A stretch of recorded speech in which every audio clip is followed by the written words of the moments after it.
You've probably heard a lot recently about exchange-traded funds, or ETFs, which resemble unit trusts in structure, but can be traded throughout the day like shares. With the increasing popularity of ETFs, active investors are looking towards leveraged and inverse ETFs to help increase their exposure and stay agile in rapidly changing markets.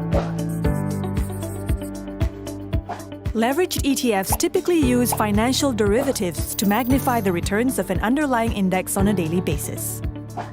Take, for example, a leveraged ETF with a 2-to-1 ratio. This would mean that every 1 ringgit invested creates a 2 ringgit position on the underlying index.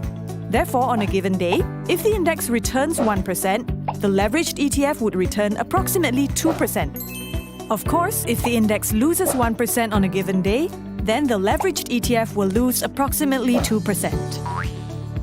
Leveraged ETFs are very useful for investors to quickly gain position with an underlying index. Inverse ETFs use financial derivatives to profit from a decline in the value of an underlying index.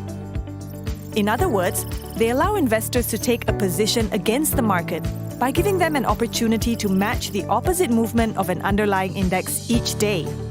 If the underlying index falls by 1%, then the inverse ETF would rise in value by 1%. On the other hand, if the index rises by 1%, then the inverse ETF would fall by 1%. It is for this reason that inverse ETFs are advantageous in a bear market.